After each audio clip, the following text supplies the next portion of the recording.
আসসালামু আলাইকুম। বাংলাদেশের যে ইতিহাস আছে, এই ইতিহাসের দিকে যদি আমরা তাকাই তাহলে দেখব যে কয়েকটা হাতে গোনা মৃত্যু আছে, যে মৃত্যুগুলো প্রত্যেকটা মানুষকে হচ্ছে যে টাচ করে। এবং আমার মনে হয় এই মৃত্যুগুলোর মধ্যে সবচেয়ে উপরের দিকে থাকবে আজকে যে ওসমান হাদির যে মৃত্যুটা ঘটেছে সেটা। আসলে এটাকে মৃত্যু বলাটা ঠিক হবে না। পৃথিবী স্বাভাবিকভাবে উনি বিদায় নিয়েছেন, তো ওনার উপরে যে আক্রমণটা হয়েছে এবং এতে যে উনি যে জীবনটা দিয়েছেন, আমার মনে হয় যে প্রত্যেকে মন থেকে অনুভব করছে যে পরিবারের একজন কাছের খুব মানুষ একজন চলে গেলে যেই কষ্টটা আসে সেই কষ্টটা আমার মনে হয় অটোমেটেড আসতেছে, ঠিক না?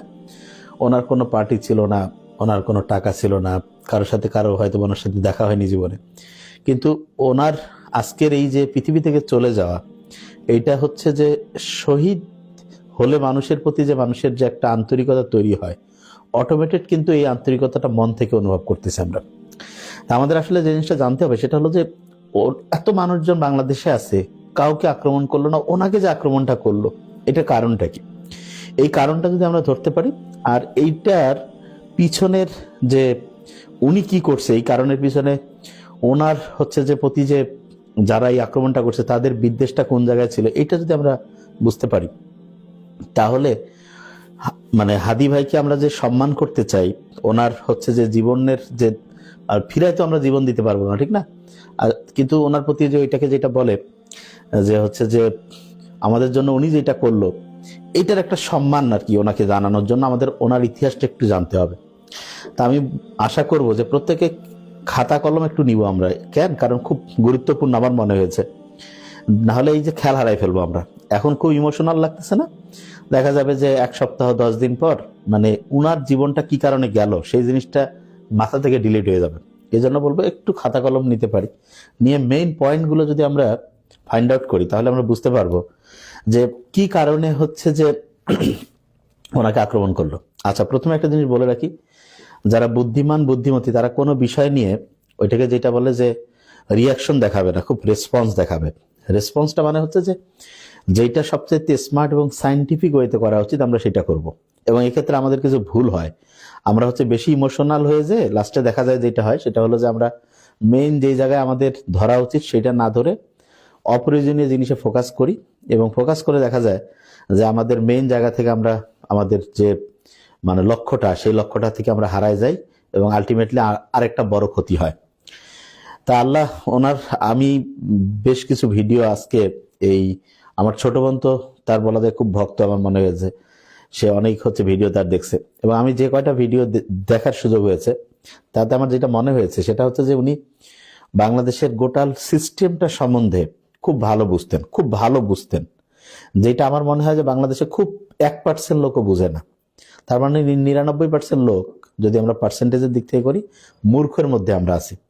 এবং এই মূর্খতার কারণে ওই 1% যারা বুঝে তার মধ্যে হচ্ছে ইনি, এবং সেই 1%-এর উনি হয়ে উনি সত্যিটা সবার সামনে বলছে, এবং এই বলাটা ওনার এমন কাল হয়েছে যাদের হচ্ছে যে স্বার্থে আঘাত হাঁটছে তারা আর এটা বেশি দূর হচ্ছে যাতে উনি যাতে আগায় যেতে না পারে, এই জন্য ওনাকে পৃথিবী থেকে হচ্ছে বিদায় করে দেওয়ার জন্য এই আক্রমণটা করছে। তাছাড়া উনি আসলে কি চাচ্ছিল সেটা একটু বুঝতে হবে। 1 নম্বর যেটা জিনিস সেটা হচ্ছে যে দেখেন, আমাদের দেশ স্বাধীন হয়েছে সেই 1971-এ, ঠিক না? এই যে তারপর এতদিন থেকে যে আমাদের দেশটা চলতেছে, এই চলার সিস্টেমের মধ্যে বড় রকমের গলদ আছে, এবং এই গলদটা আমরা না ধরতে পারলে জীবনে আমরা যাই করি, যা কিছু হোক, সত্যিকার অর্থে আমরা উন্নতি করতে পারবো না। এটাকে বুঝতে হবে। আচ্ছা, গলদটা যে আছে সেটা বোঝার প্রমাণ কি? আমি আমার মেডিকেল সেক্টর দিয়ে বলি, মেডিকেলে গেলে কিন্তু আপনি ট্রিটমেন্ট ভালোভাবে পান না।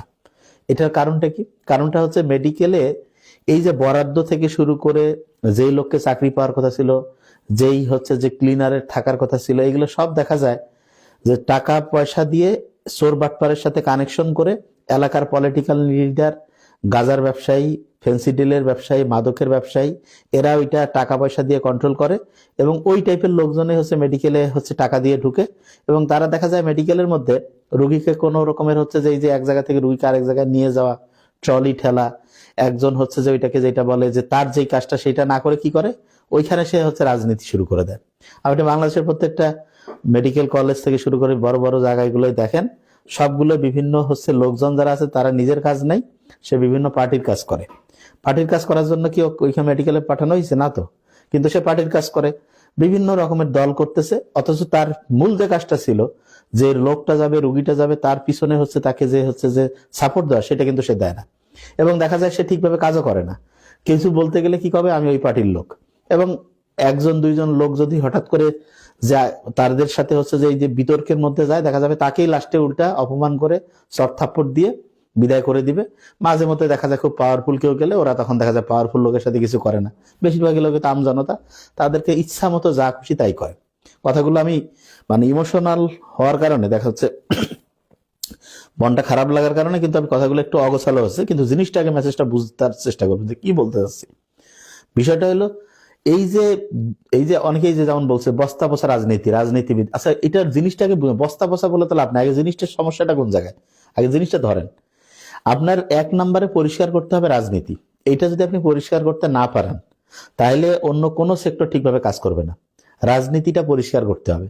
কিন্তু আপনারা এই জিনিসটা কি বানাইছেন যে রাজনীতি বিশেষ কিছু লোক করবে, বিশেষ কিছু হচ্ছে যে পাওয়ারফুলের হাতে থাকবে, আর জনগণকে ইচ্ছা মতো তারা শোষণ করে যা খুশি তাই করবে। আপনাদের মাথার মধ্যে এই জিনিসটা ঢুকে না? বংশ পরম্পরায় ডক্টর, ইঞ্জিনিয়ার, লয়ার হওয়া যায় না, কিন্তু বংশ পরম্পরায় রাজনীতিবিদ হওয়া যায়। এই জিনিসটা যে একটা বড় ফালতু জিনিস, এটা কি আপনারা এখনো বুঝবেন না?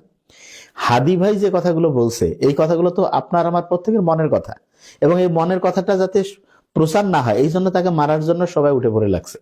আপনি চিন্তা করেন উনি কি বলছে, যে রাজনীতি যে করবে সেই লোকটার হচ্ছে ভীষণটা কি সেটাকে বলতে হবে, যে তুমি কি আগামী 5 বছরে কি করবা, 10 বছরে কি করবা, 50 বছরে কি করবা, এইটার একটা গোটা রোড ম্যাপ দাও।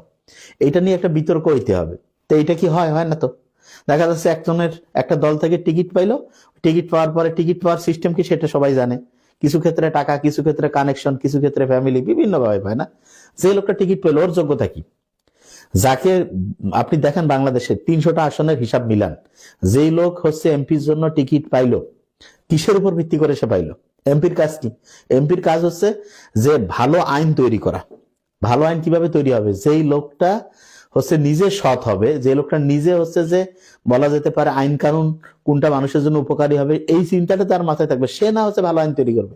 কিন্তু সে তো টাকা দিয়ে 10 কোটি 5 কোটি টাকা দিয়ে নমিনেশন নিছে, নেওয়ার পরে সে তো কোনোভাবে হচ্ছে তার আশেপাশে চতুর্দিকে দেখবেন গাঁজাখোর, ফেন্সিডিল, ডাইলখোর, এগুলো সব আপনারা জানেন না।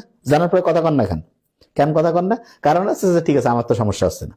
সারা দেশের চিত্রটা তো আমরা জানি।